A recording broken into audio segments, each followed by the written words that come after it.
Welcome back to Win, folks. This is the third and final part of our series on the 12 standard forms of value creation in business. We hope that, after learning all of these forms of business, you will be able to decide which market you will be able to provide the most optimal value. Be sure to like this episode and subscribe to this channel for the best business education on the internet. All right, let's roll. Form of value number 9, loan.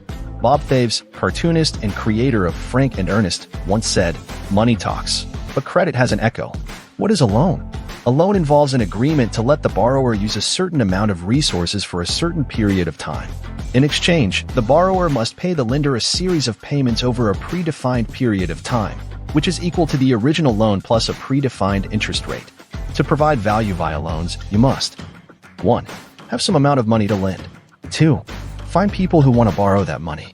3. Set an interest rate that compensates you adequately for the loan. 4. Estimate and protect against the possibility that the loan won't be repaid. Used responsibly, loans allow people to benefit from immediate access to products or services that would otherwise be too expensive to purchase outright. Mortgages allow people to live in houses without having hundreds of thousands of dollars in the bank. Auto loans allow people to drive new vehicles in exchange for a monthly payment instead of a 100% down payment. Credit cards allow people to purchase goods and services immediately, then pay for them over the course of several months. Loans are beneficial to the lender because they provide a way to benefit from excess capital. The addition of compound interest on top of the original loan, that is, the principal, means that the lender will collect much more than the original loan, in the case of long-term loans like mortgages, often 2 to 3 times more. After the loan is made, little additional work is required on the part of the lender aside from collecting payments, unless the borrower stops making payments. Accordingly, the process of identifying how risky a particular loan is, a process called underwriting, is critically important for lenders, who often require some sort of asset as collateral to protect against the risks of a loan gone sour. If the loan is not repaid, ownership of the collateral is transferred to the borrower, then sold to recoup any funds lost in the transaction. Form of value number 10, option.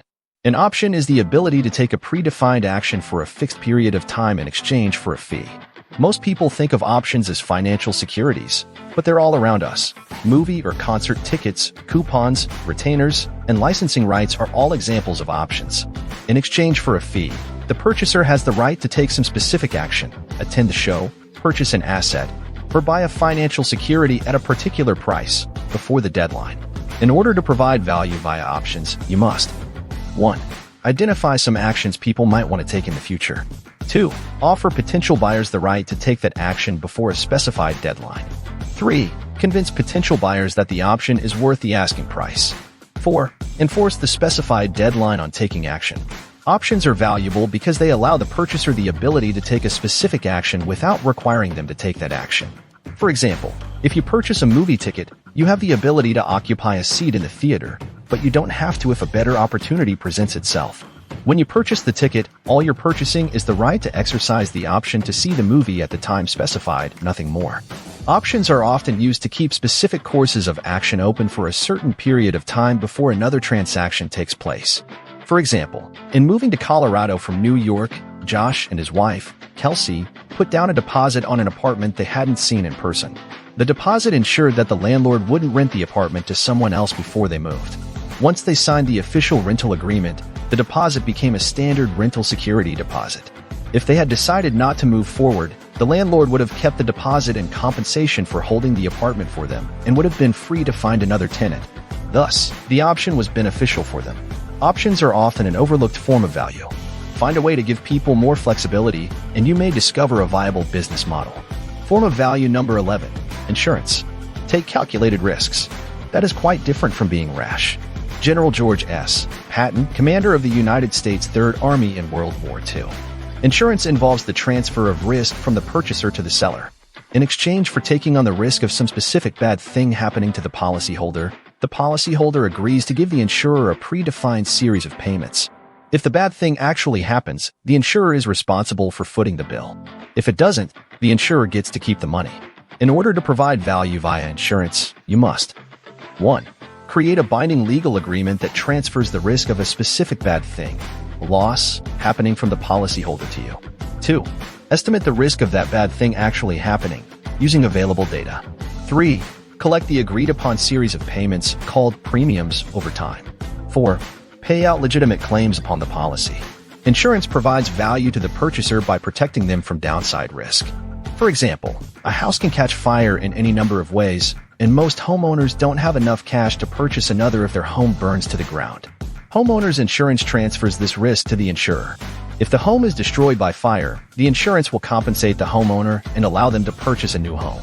If it isn't, the insurer gets to keep the premium payments.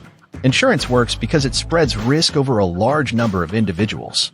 If an insurer writes policies for thousands or millions of homes, it's unlikely that every single one will burn to the ground at once. Only a certain number of claims will have to be paid.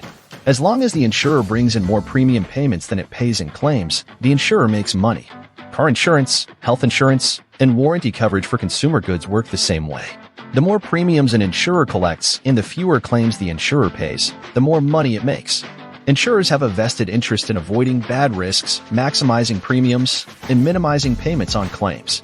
Accordingly, insurers must be constantly vigilant to avoid fraudulent activity, both by preventing fraudulent claims and by refraining from defrauding purchasers by collecting premium payments without paying legitimate claims. If an insurer fails to pay legitimate claims, they're likely to find themselves in court as policyholders use the legal system to uphold their insurance contract. And last but not the least, form of value number 12, capital. Capital is that part of wealth which is devoted to obtaining further wealth.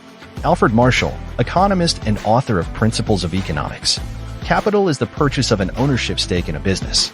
For parties that have resources to allocate, providing capital is a way to help owners of new or existing businesses expand or enter new markets. Angel investing, venture capital, and purchasing stock in publicly traded companies are all examples of providing value via capital, which we'll discuss in detail later in the hierarchy of funding. To provide value via capital, you must 1. Have a pool of resources available to invest. 2. Find a promising business in which you'd be willing to invest. 3. Estimate how much that business is currently worth, how much it may be worth in the future, and the probability that the business will go under, which would result in the loss of your capital. 4. Negotiate the amount of ownership you'd receive in exchange for the amount of capital you're investing.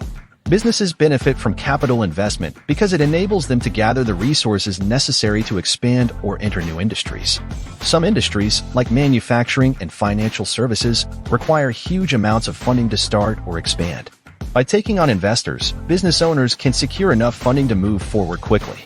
Investors benefit by acquiring a certain percentage of that company's ownership, which allows them to benefit from the business's activities without active involvement. Instead of leaving their money in a bank account, investors can allocate it to companies that are involved in promising ventures, which may provide a higher rate of return. If the business brings in a lot of cash, investors may benefit from a regular dividend. If it's acquired by another company or is listed on a public stock exchange, investors may receive a percentage of the purchase price as a lump sum payment or sell their shares of the company on the open market for a profit. And that's a wrap on the 12 standard forms of creating value in business. If you have missed any of it, I implore you to check it out. Thank you for your time, and we hope to see you in the next